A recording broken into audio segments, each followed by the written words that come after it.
Selamat sore Bapak Ibu sebangsa setanah air, salam sehat bagi kita semua. Hari ini Minggu 4 Juli 2021, saya Jody Mahardi, juru bicara Menteri Koordinator Bidang Kemaritiman dan Investasi, akan menyampaikan perkembangan terbaru dari pemberlakuan pembatasan kegiatan masyarakat darurat di Pulau Jawa dan Bali, yang kita semua warga Indonesia tanpa kecuali terapkan bersama-sama saat ini.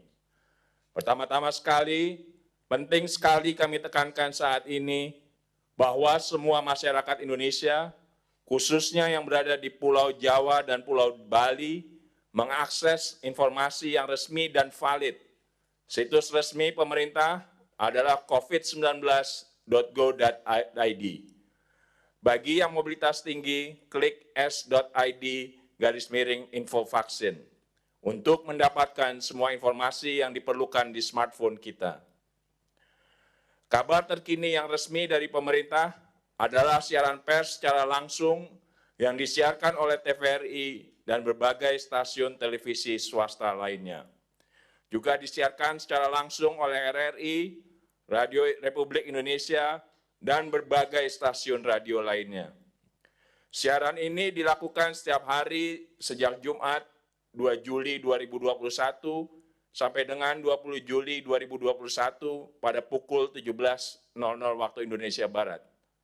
Tanpa kecuali, jangan asal percaya semua informasi di media sosial mengenai penerapan PPKM darurat. Pastikan periksa ulang semua berita dan informasi yang kita dapat. Bagi mereka yang dengan sengaja dan menyebarluaskan hoax, berita tidak benar, akan diambil tindakan yang tegas, sama seperti para pelanggar PPKM darurat lainnya. Ingat, berita salah dapat menyesatkan pasien dan keluarga yang sedang menderita saat ini. Bahkan dapat mencelakakan orang yang masih sehat. Jangan sampai nyawa orang lain celaka karena hoax yang Anda sebar. Cek kebenaran berita. Apabila terbukti salah dan tidak valid, berhenti di tangan Anda. Hapus, ganti sebar berita resmi dari pemerintah. Bapak, Ibu, Saudara sekalian, setelah kemarin pemerintah sudah mengatur perjalanan dalam negeri, hari ini seluruh warga negara asing yang masuk ke Indonesia wajib menunjukkan kartu vaksin atau fully vaccinated dan hasil PCR negatif COVID-19. Saat tiba di gerbang kedatangan internasional, mulai Selasa 6 Juli 2021, 2 hari lagi dari sekarang, ketentuan detail dan petunjuk pelaksanaan dari peraturan ini segera akan diatur oleh Surat Edaran Satgas Penanganan COVID-19. Dan bagi WNA maupun WNI yang baru datang di Indonesia, wajib menjalani karantina selama 8 hari dengan 2 kali tes PCR. Yaitu pada saat kedatangan dan pada hari ke-7 karantina. Jika hasil PCR hari ke-7 negatif, maka dapat menyelesaikan masa karantina pada hari ke-8. Bagi WNI yang baru datang dari luar negeri dan belum divaksin, akan segera divaksinasi sesaat sampai di Indonesia. Apabila terbukti negatif COVID-19 setelah menjalani karantina ketika masuk di Indonesia, Menkumham, Menhub, dan Satgas Penanganan COVID-19 akan memastikan aparat penegak hukum dan petugas bandara melakukan penjagaan lebih ketat di titik-titik kedatangan internasional dan perbatasan. Malam ini pukul 19.00 waktu Indonesia Barat, 4 Menteri, Menkes, Menkominfo, Menhub, dan Menteri BUMN akan melakukan press conference tentang integrasi aplikasi layanan kesehatan transportasi udara. Pernyataan pers tersebut dapat disaksikan salah satunya melalui live streaming YouTube Kementerian Kesehatan Republik Indonesia.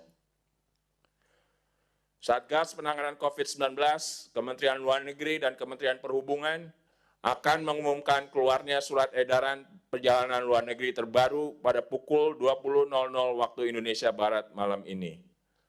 Bapak, Ibu, sebangsa dan setanah air, lonjakan kasus masih terjadi. Hari ini pasien positif COVID-19 bertambah 27.933 dengan 555 kematian. Menghadapi situasi ini, pemerintah saat ini menyiapkan beberapa tempat untuk penanganan pasien COVID-19. Di antaranya adalah Rumah Susun Nagrak, Rumah Susun Pasar Rumput, Wisma Atlet, dan Asrama Haji. Peruntukan fasilitas tersebut akan ditentukan Kementerian Kesehatan dan Satgas Penanganan COVID-19 berdasarkan kriteria urgensi penanganan pasien COVID-19. Pemerintah juga mengantisipasi lonjakan pasien COVID-19 dengan menyiapkan rumah sakit lapangan baru di beberapa titik kritis di berbagai wilayah, dan pembangunan tenda peleton yang dimiliki oleh seluruh jajaran di kepolisian, TNI, kementerian, dan lembaga yang akan didirikan di seluruh Pulau Jawa dan Bali. Kita menyadari ketersediaan oksigen terbatas, maka dari itu, pemerintah akan terus mengusahakan dan mencari jumlah oksigen secara maksimal dengan berbagai cara, baik di industri lokal maupun menyiapkan import oksigen. Saat ini, keselamatan rakyat adalah hukum utama. Dapatkan panduan praktis pertolongan pertama pada pasien yang kadar oksigen pada oximeternya di bawah 90. Dari Kementerian Kesehatan dan para dokter atau perawat yang kita kenal, atau lewat telemedis dan berbagai konten edukatif di bermacam saluran media sosial. Pelajari dan praktekkan agar kita dapat segera mendapatkan pertolongan awal. Terkait dengan kebutuhan jumlah obat-obatan dan alat farmasi yang meningkat selama PPKM darurat ini, Kemenkes terus berkoordinasi dengan Kemenperin, LKPP, dan Badan POM untuk percepatan pemenuhan kebutuhan nasional melalui industri farmasi dan alat kesehatan dalam negeri pada masa PPKM darurat. Koordinator PPKM darurat juga meminta Kejaksaan Agung dan BPKP agar mengawasi program percepatan pengadaan produk farmasi dan alat kesehatan pada masa PPKM darurat. Ini masa genting, bukan saatnya mengambil kesempatan pribadi. Sekali lagi, hukuman pasti menanti. Saya ulangi lagi, hukuman pasti menanti bagi mereka yang melanggar hukum dan mengeksploitasi masa darurat untuk kepentingan pribadi.